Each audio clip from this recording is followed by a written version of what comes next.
교수님께서 방금 인공화호를 하고 후회를 하거나 재활에 어려움을 겪을 수 있는 경우를 설명해 주셨는데요. 네, 맞습니다. 그렇다면 반대로 인공화호 수술을 꼭 해야 하는 경우도 알려주시면 좋겠습니다. 네, 태어날 때부터 잘 고심도 난청이 있거나 혹은 여아의 이유로 인해서 성인분들의 갑자기 청력이 양쪽이 다 못 듣게 되면은 뭐 사실 이거는 고민할 거 없이 인공화호 수술을 하면 되고 또 수술 결과도 대단히 좋은 경우가 일반적이거든요. 근데 오늘 제가 말씀드리고 싶은 거는 이거 꼭 수술을 해야 되는 건가? 라고 생각을 할 수 있지만 수술을 하면 좋고 수술이 꼭 필요한 그런 경우를 좀 말씀을 드리고자 합니다. 대표적인 거를 두 가지만 말씀드릴게요. 먼저 이제 소아 환자 말씀드릴게요. 소아에서 언뜻 봐서는 비교적 잘 듣는 것 같아서 그냥 지내면 될 것 같은데 수술이 꼭 필요한 경우는 어떤 경우냐? 첫째, 한쪽은 90데시벨, 다른 한쪽은 한 50데시벨 정도 되는 비대칭성 난청. 첫 번째고요. 그 다음에 두 번째는 왜 고주파 난청이라고 하잖아요. 고주파 쪽의 청력이 이렇게 떨어지는 형태, 혹은 스키장에서의 슬롭과 같다라고 해서 스키 슬롭이라고도 표현하는 그러한 고주파 난청.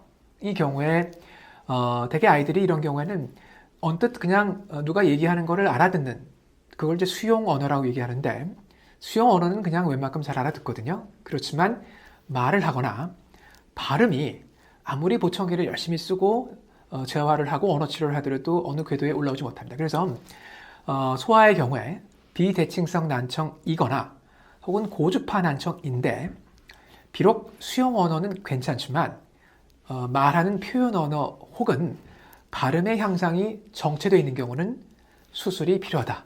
혹은 수술을 하면 좋은 결과를 얻을 수 있다라고 말씀드릴 수 있을 것 같습니다. 교수님 알겠습니다.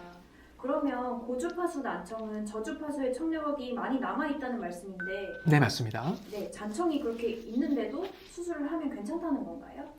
네, 기본적으로 고주파를 듣지 못하기 때문에 자음, 특히 파열음, 파철음 이런 자음들을 듣지 못하기 때문에 발음이 올라오지 않는 거거든요.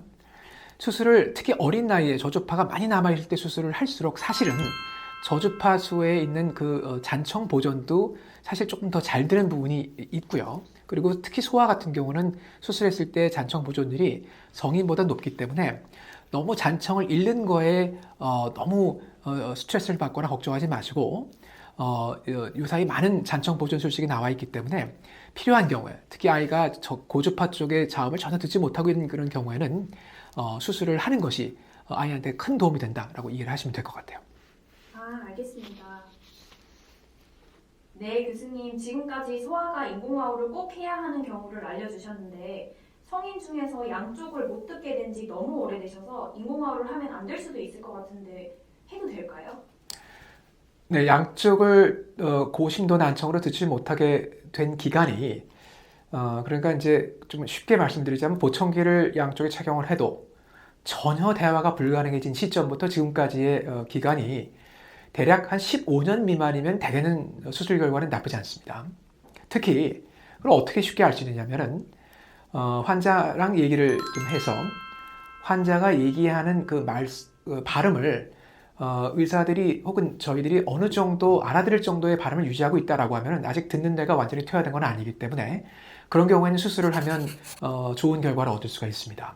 그러니까 미리 질에 포기하거나 그럴 필요는 없다는 것이죠. 네, 교수님. 설명 감사합니다.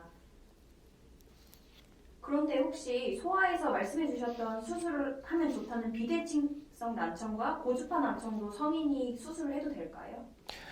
네, 그 소아에서의 비대칭성 난청과 고주파 난청은 발음에 문제가 생기기 때문에 그걸 발달에 문제가 있기 때문에 수술을 한다고 말씀드렸는데요.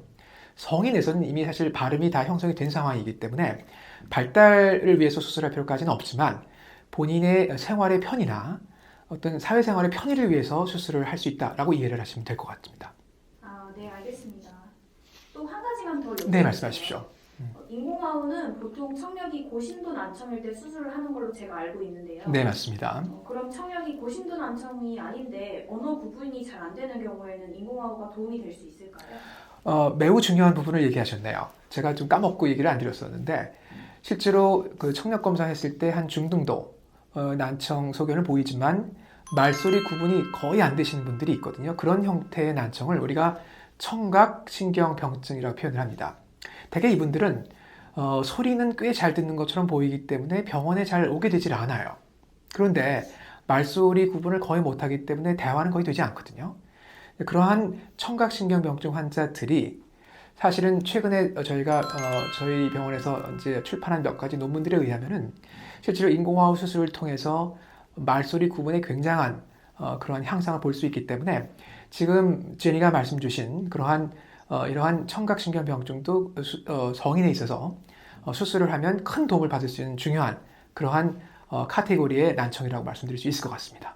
아, 제가 아까 말씀드린 게 청각신경병증이라는 거군요. 네, 맞아요. 네, 청각신경병증도 인공호흡가 도움이 된다는 말씀이시네요. 네, 매우 큰 도움이 되는 경우가 많습니다. 네, 잘 알겠습니다, 교수님. 네, 감사합니다.